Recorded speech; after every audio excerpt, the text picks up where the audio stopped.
नमस्कार शेतकरी बंधूंनो, स्वागत आहे आपल्या सर्वांचं या नवीन व्हिडिओमध्ये। हा व्हिडिओ आपण कापूस उत्पादक शेतकरी या यूट्यूब चॅनलवर बघत आहात। या व्हिडिओमध्ये आपण कॉटनच्या या प्लॉटबद्दल माहिती बघणार आहोत।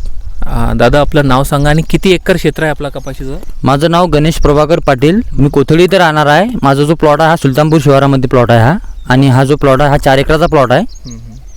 एकूण किती शेती आहे आपल्याकडे? एकूण माझ्याकडे हा जो मी पराठी लावलेली आहे ही जी शेती आहे हा 6 एकराचा प्लॉट आहे पूर्ण।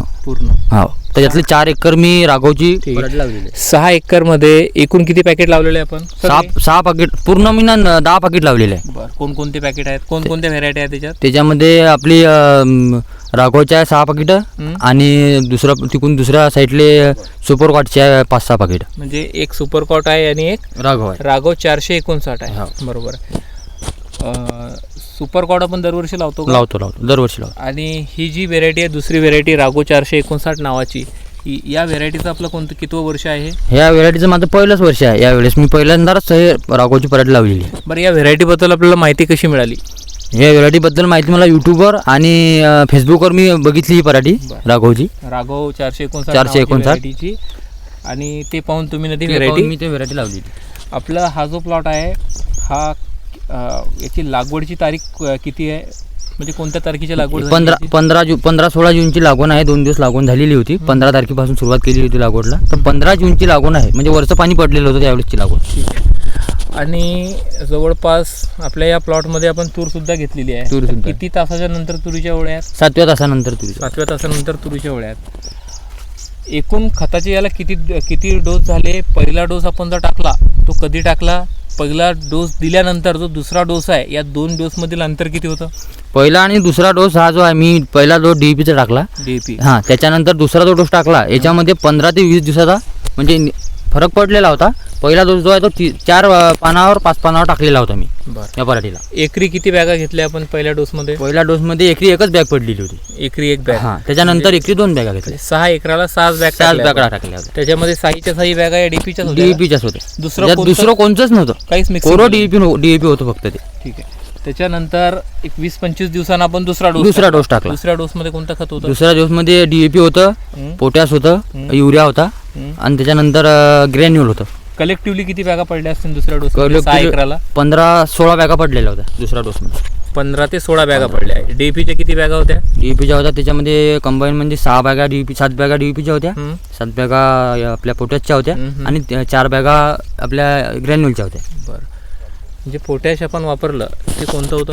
ते आपलं म्हणजे खताचं होतं ना पोटॅश, असं लिक्विड नव्हतं ते। पोटॅश जे आहे समजा बाजारात 2 प्रकारचे भेटतात, एक PDM पोटॅश भेटते आणि एक जो पोटॅश मिळते ना PDM पोटॅश होते, MOP मिळते। नाही, PDM 1500-1600 रुपयाची बॅग भेटते MOP वाली। नाही, हे MOP वाली होती, 1500-16 वालीची बॅग, 1500-1600 रुपयाची बॅग होती। बघा, याच्यामध्ये व्हेरायटी तर आपण बघितली, व्हेरायटी राघव 459 आहे। त्या साईडला सुपरकॉट नावाची त्यांची व्हेरायटी आहे। राघवचे जवळपास नोटेबल गोष्टी सांगतो, 6 पॅकेट त्यांनी लावलेले आहेत। खताचे 2च डोस झालेले आहेत। पहिल्या डोसमध्ये त्यांनी डायअमोनियम फॉस्फेट म्हणजे DAP टाकल्या 6 बॅगा, एकरी एक बॅग। दुसऱ्या डोसमध्ये 13-14 बॅगा त्यांच्या पडल्या। दुसऱ्या डोसमध्ये त्यांनी जवळपास पोटॅशच्या किती बॅगा टाकल्या? 6 बॅगा आणि DAPच्या 7 बॅगा होत्या आणि त्याच्यानंतर ग्रॅन्युअल होतं। पोटॅशच्या 6 बॅगा पडल्या, म्हणजे 6 एकर क्षेत्र आहे। एका बॅगमध्ये 30 किलो पोटॅश असते, 2 बॅगामध्ये 60 किलो पोटॅश जाते। सायंत्रिक 18 180 किलो पोटॅश या मोनो म्हणजे MOPची जी बॅग असते ना, त्या बॅगच्या माध्यमातून या प्लॉटला 180 किलो गेलेला आहे। म्हणजे पोटॅशचं जर चांगलं प्रमाण असलं तर त्याचा आपल्याला या पिकावर चांगला प्रतिसाद पाहायला मिळतो। ठीक आहे। बरं, त्याच्यानंतर खताचा तिसरा डोस आपण दिलाच नाही खताचा दुसरा 2 डोस झालेला आहे आणि 3च फवारे झालेले आहे। 3। बरं, लागवड केल्यानंतर जो पहिला स्प्रे आहे तो किती दिवसांनी घेतला आपण? तो मी म्हणजे 15 ते 20 दिवसानंतर घेतलेला होता। कॉम्प्युटरचा पहिला फवारा होता माझा। त्याच्यामध्ये काय घटक होतं? त्याच्यामध्ये कॉम्प्युटर म्हणजे घटक असतात ते घटक होते, कॉन्फिडर होता, अजून काय होतं सोबत? आणि आपलं ते होतं ह्युमिक ॲसिड होतं। पहिला स्प्रे त्यांनी पहिला स्प्रे आपला खत देण्याच्या पूर्वी झालता की नंतर? नाही, खत देण्याच्या पूर्वी झालता। खत देण्याच्या दुसरा स्प्रे घेतला तो पहिल्या स्प्रेच्या किती दिवसांनी घेतला? तो म्हणजे त्याच्यामध्ये 15 ते 16 दिवसाचा गॅप होता दुसऱ्या स्प्रेमध्ये। पहिला घेतला, त्यानंतर दुसरा 15 दिवसांनी घेतला। म्हणजे त्या पहिला स्प्रे जो घेतला कॉम्प्युटरचा त्याचा चांगला रिझल्ट आलेला होता। त्याच्यानंतर जो दुसरा स्प्रे होता आपला, त्याच्यात काय घटक गेले? म्हणजे त्याच्यामध्ये जे मावा तुडतुडे समजा त्यावेळेस काही पांढरी माशी आलेली नव्हती, त्यावेळेस फक्त मावा तुडतुडेच होते.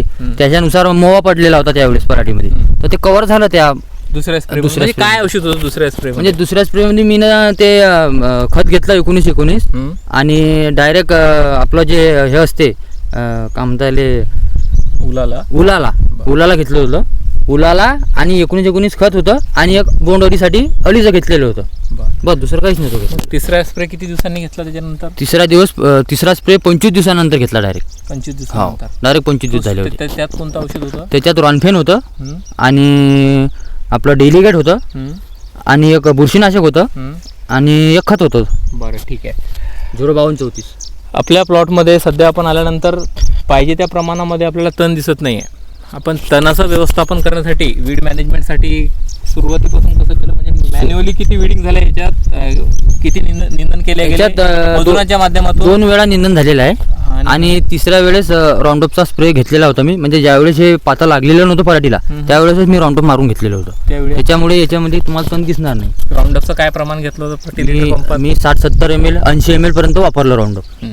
तर राऊंडअपचा चांगला फरक दिसला. म्हणजे ते जे तणनाशक हिटविट मॅक्स सारखे किंवा पायरोथोबॅक सोडियम जे वापरतात शेतकरी, जे थोडे महाग येतात, त्याचा वापर केला आपण प्लॉटवरती? त्याचा वापर केलेला नाही मी. डायरेक्ट पहिल्यांदा निंदलं, दुसऱ्यांदा निंदलं, तिसऱ्यांदा राऊंडअपच मारलं. त्याचा वापर मी केलेला नाही यावर्षी. म्हणजे 2 वेळी या प्लॉटवरती निंदन झालेले आहेत. तिसऱ्या वेळी त्यांनी ग्लायफोसेट जे राऊंडअप नावाच्या राऊंडअप नावाच्या बॉटलमध्ये येते, हां, त्याचा त्यांनी स्प्रे घेतलेला आहे. पाण्यासाठी जे विषय आहे आता, कोरड ओसा प्लॉट आहे तुम्ही म्हणता, मग पाणी हे वरच्या पाण्यावरच वरच्या पाण्यावर डिपेंड आहे. आपण पाणी माझ्या जो पाणीच नाही क्षेत्रामध्ये पाणीच नव्हतं. बरं ठीक आहे. त्याच्यानंतर मागच्या वर्षी आपल्याला किती कापूस उतारा जो आला या प्लॉटवरती 6 एकराच्या किती आला होता आणि असा कापूस होता का जसा यावर्षी सेट होईल? नाही, असा सेट झालेला नाही. आता मी बावरवला नंतर जे पराठा समजा दुसरी व्हेरायटी आहे तिला एवढा माल नाही आहे. जो माल राघवला आहे तो तिला तेवढा माल नाही आहे. आता आपण व्हेरायटीबद्दल बोलूया. राघव ओव्हरऑल तुम्हाला कपाशी कशी वाटली? बघा इथे एक नोट करासारखी गोष्ट आहे, आम्ही सुद्धा पाहिली, कारण की जवळपास इथून रोडपासून बऱ्याच अंतरावर मी आहे जिथे व्हिडिओ रेकॉर्ड करत आहोत. हा जरी धुऱ्यावरची साईड असली तरी अंदर गेल्यानंतर असं नाही आहे. जवळपास ऑन अँड ॲव्हरेज मी सांगू शकतो की 50, 60, 70, 80पर्यंत माल आहे याला. जर पाते जर आपण काउंट केले तर ते कदाचित मेजॉरिटी म्हणजे जास्त जे झाडं असतील ना ते 100च्या वरती जाऊ शकतात. जर आपण आता हा जो समोरचा झाड आहे याच्यावर कलेक्टिव्हली जर आपण याला मोजले, साहेब काउंट करता का?